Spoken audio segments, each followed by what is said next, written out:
Os primeiros textos que falam sobre bruxaria são dos séculos I e II. Por volta do ano de 162, apareceu o primeiro texto que se referia a uma criatura sombria em forma de coruja, o que hoje a gente sabe que simboliza a bruxa Mor, a deusa Hecate. Vamos falar mais sobre bruxaria?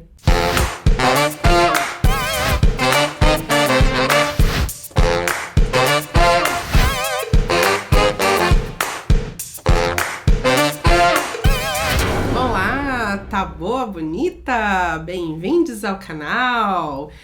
Hoje vamos continuar aquele papo que a gente teve sobre paganismo, neopaganismo, Wicca, bruxaria natural, só que a gente vai para um outro lado. A gente vai falar sobre a bruxaria natural e as fés de matriz africana e também vamos falar da bruxaria por meio das senhorinhas benzedeiras e feiticeiras que existem desde que a gente dessa geração se entende por gente. No ano passado, eu fiz um vídeo sobre o que é bruxaria, daí eu especifiquei essas questões relacionadas ao poder feminino, ao poder do nariz, ao cheiro, as relações que isso tem, inclusive, com os desenhos animados, as construções dos personagens das bruxas na Disney.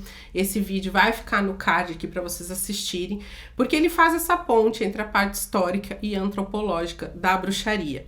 Mas hoje eu quero falar mais sobre como essa fé, esse paganismo, esse neopaganismo, ele se popularizou aqui no Brasil, que é muito importante. E uma das formas mais legais que a gente tem de olhar a bruxaria na prática tendo um olhar mais atento para as religiões de matriz africana, ou seja, Umbanda e Candomblé. A Umbanda esotérica, principalmente, ela tem uma ligação muito grande com as práticas da bruxaria em si, das manipulações. Mas se a gente for olhar as divindades e as crenças, a gente vai encontrar similaridades, assim, para não dizer que é tudo igual, só mudam os nomes, né? Vamos encontrar similaridades grandes entre as duas práticas. A gente vai pegar aqui um exemplo de uma deusa muito popular, né, no panteão africano, que é Yansan ou Iá, que é a deusa dos ventos, é a deusa das tempestades e também é a deusa das mudanças, né? Ela habita um reino que é um reino mutável, o reino do ar. Se a gente for pegar essa mesma força da natureza e transpor para uma outra fé pagã, sempre vão ser divindades masculinas, né? Se a gente for olhar no panteão egípcio, no panteão grego, até no panteão ameríndio, aqui dos povos ameríndios, sempre vão ser divindades masculinas. O único local onde se manteve a divindade guerreira como uma divindade feminina foi na África. Aqui eu quero fazer um aposto bem interessante, tá? Isso é muito importante, que na África se mantenha uma divindade guerreira mulher. Para a bruxaria, não existe essa coisa polar, não existe essa polaridade de homem e mulher.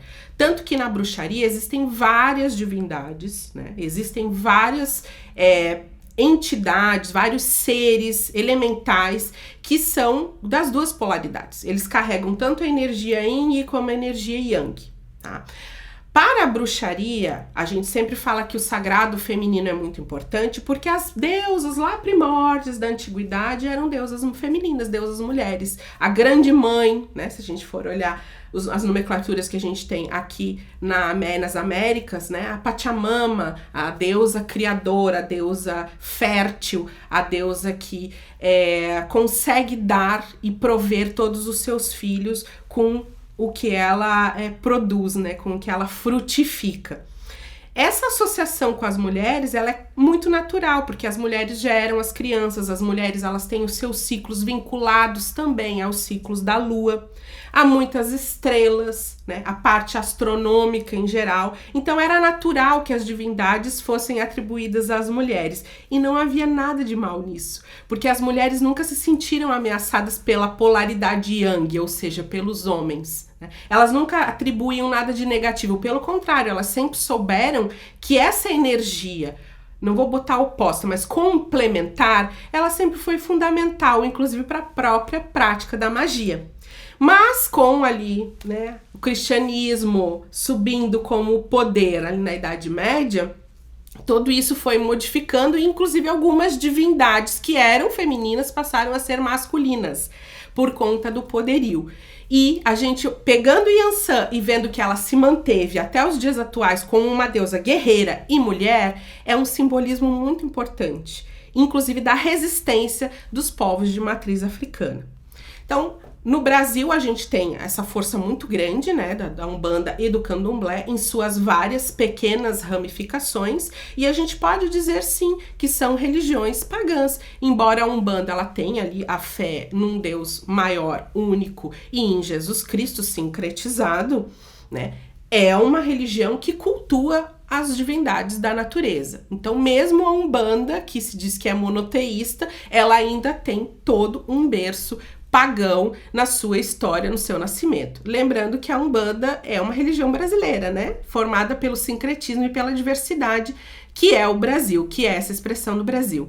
Mas essa associação da divindade com a força da natureza, ela é fundamental, ela é muito importante. E se vocês forem pegar cada deus, vocês vão ver o quanto é rico você entender a lenda, você entender a interpretação que é dada lá pelos celtas, pelos egípcios, pelos persas, pelos gregos, né, pelos romanos e também dentro da Umbanda e do Candomblé. Vocês vão entender que é a mesma potência natural. Muda o olhar e o olhar muda por quê? Porque nós somos seres biopsicopolíticos. A gente está fadado à cultura que a gente nasce, as histórias que a gente ouve, né? O local onde a gente vive, as oportunidades que a gente tem, o acesso à educação e à cultura, isso tudo vai mudando. Mas a força dessas divindades, ela atravessou séculos e séculos e está aí, continua conosco, né, nos mostrando o poder real, que é o poder da mãe natureza, né? E aí, falando sobre essas grandes mães, a gente não pode esquecer daquelas senhorinhas benzedeiras e rezadeiras, que inclusive aqui em Florianópolis tem muitas delas, tem até um circuito que foi traçado pela Secretaria de Cultura, mapeando as rezadeiras e as benzedeiras aqui da região, que é algo muito importante. Eu lembro quando eu era criança, que a minha avó era uma dessas figuras, né, mas ela era mais reclusa, ela não declarava isso com tanta força. Mas ela me levava em outras senhoras que eram amigas dela, né? E que tinham essa força de benzer também, como ela fazia com o ramo bento, com a arruda. São práticas similares ao que a gente vai ver, por exemplo, numa sessão de preto velho, numa sessão de caboclo, em que se usam essas ervas para fazer o benzimento dessas pessoas, desses consulentes, desses pacientes, como vocês quiserem chamar. É de uma riqueza tão grande e o que eu acho tão importante pela simplicidade é que essas rezadeiras e benzedeiras, elas muitas vezes são cristãs. Eu arrisco a dizer até que na maior parte das vezes elas são cristãs.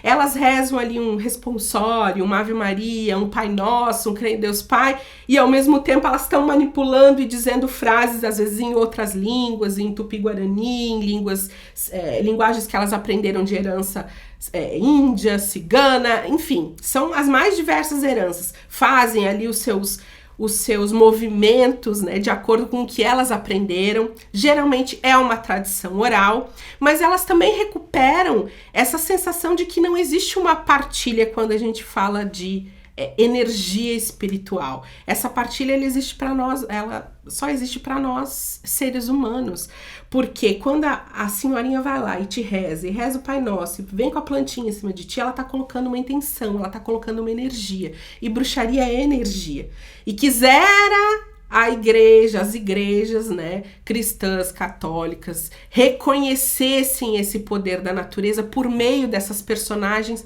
tão importantes que pelo menos o pessoal da minha geração, com certeza foi benzido alguma vez, de garganta, de bugre, que era uma doença que a gente pegava de lenha, né, tipo uma alergia que dava na pele, deu alguma cobreiro, se falava muito também. Então, eram alguns termos que se designavam para as benzedeiras, mas, nossa, se você for parar para pensar, você vai lembrar de uma dessas figuras aí na sua vida. E vai lembrar das coisas que essa figura também falava para você. E vai ver que existia essa ponte entre o cristianismo e a bruxaria natural. Essas rezadeiras, essas benzedeiras são feiticeiras, são bruxas, gente. Mas elas também podem ser católicas, podem ser evangélicas, podem ser de qualquer outra religião que elas queiram. Porque a bruxaria, ela não tem fronteiras. Isso aqui é o mais importante, isso aqui é o mais bonito. Nós, bruxas, nós não deveríamos criticar a fé das outras pessoas. Nós só acolhemos, abraçamos e incorporamos à nossa prática. E o que eu queria falar para vocês hoje era isso, agradecendo aos que assistiram até aqui e lembrando que se vocês acham que o que a gente faz é relevante, vocês podem nos apoiar no link do Apoia-se aqui embaixo, dá uma olhadinha ali com carinho. Aliás, já aproveita para se inscrever no canal, né? Se você que não se inscreveu ainda, que o que a gente produz com certeza é feito com muito carinho. Obrigada.